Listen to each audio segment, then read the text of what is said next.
Well, ladies and gentlemen, at this point in time, what we would like to do is invite our Honorable Minister of Public Administration and Digital Technologies to aptly say a few words.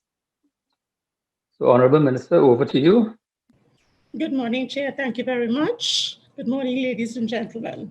It is both a pleasure and a privilege for me to join you today at this your annual forum.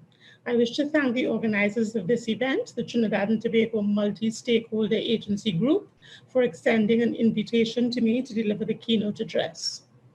I must admit that I was intrigued by the theme you selected for this forum, digitalization, the new norm, as it is such a fitting theme for the times that we now live in. I'm certain that you will agree with me that when I say that 2020 was definitely an unprecedented year. Not only did we grapple with the onset of the COVID-19 pandemic and its negative economic impact on our economy, but as a result of the pandemic, we witnessed an unexpected and exponential increase in the use of digital technology. So much so that suppliers of technology are having challenges keeping up with the demands coming in from all corners of the globe. What we saw during those weeks and months in 2020 was the beginning of a paradigm shift, the onset of the new normal. We witnessed and continue to witness changes in the way people purchase goods and services, communicate, work, and live. Zoom, Microsoft Teams, and Google Meet have become our new classrooms, workspaces, meetup places, and even our landing spots. Digital and online technology has provided the means whereby our local artists and event promoters who have been hit hard by the pandemic are finding ways to host online concerts and even fests as a means of simultaneously generating income and easing the carnival tabanca that so many of our citizens are now experiencing. We have even witnessed election campaigns being conducted online. Who would have thought? The paradigm has indeed shifted, and I dare say there is no going back. The digital revolution, which began a few short years ago, has been intensified by the need for us to adhere to new rules and practices. That is, our health and safety protocols of wearing masks, hand washing, and most significantly, physical distancing. Thankfully, our use of technology has allowed us to evolve and to manage the time that we are currently in. Ladies and gentlemen, the new normal is very much digital and it is here to stay. Working from home and distance learning will endure past the pandemic. The Ministry of Education has indicated that blending learning was on the cards pre-pandemic, as were online exams. The pandemic merely brought this to a head. While the COVID-19 pandemic has had some negative effects on individuals, households, and our economies, on the positive side, it is forcing us to advance the digital agenda and is creating converts of persons who were previously hesitant to venture into that world. I'm truly amazed at the rapid and widespread adoption of technology by micro, small, medium, and large enterprises. As they say, necessity is the mother of invention, and many of our private sector entities were swiftly able to adapt to the new environment.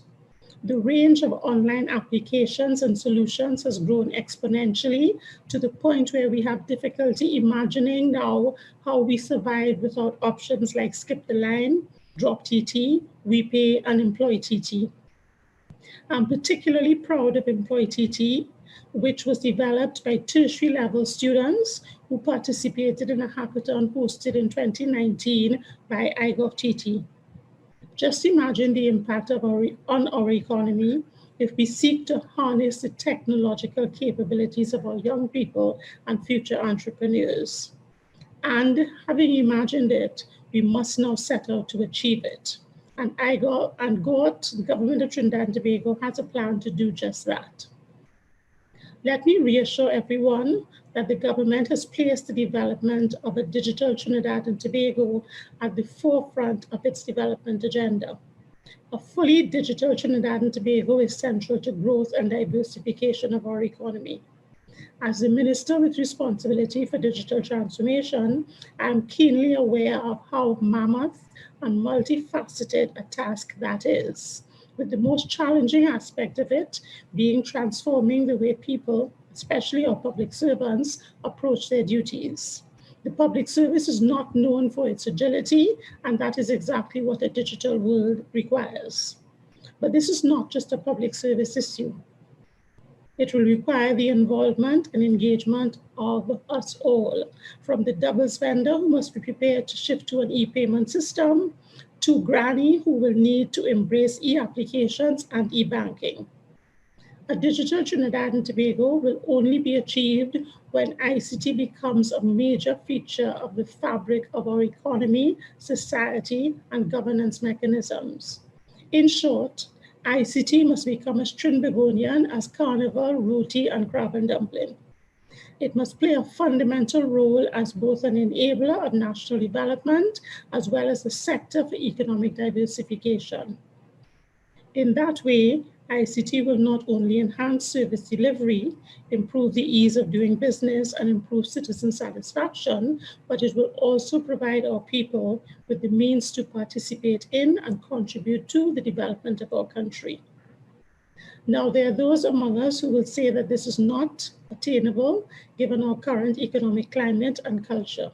However, let me assure you that this government is committed to delivering on its promise of a digital Trinidad and Tobago. In keeping with its digital transformation agenda, government has signed an MOU with the government of Estonia for assistance with the development of its e-identity and interoperability platforms. These two initiatives are essential to the widespread delivery of government services online and improvement in the interaction between government agencies. The development of a proper legislative and policy environment is an integral part of our transformation program, and we are in the process of updating relevant legislation such as the Electronic Transactions Act and the Data Protection Act, while we fine-tune our data classification and cloud computing policies.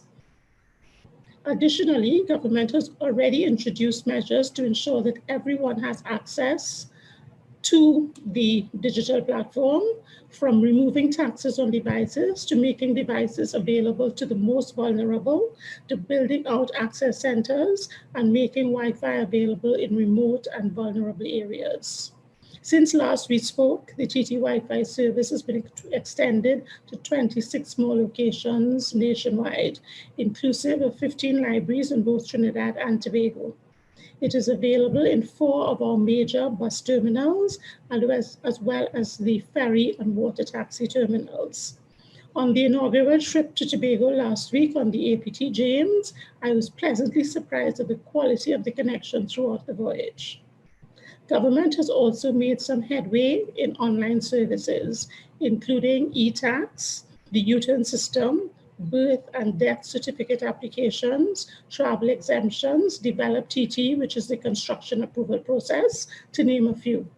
What we have to quickly advance in support of those and other applications and to make life easier for our citizens is the GovPay system, and we are working assiduously on that.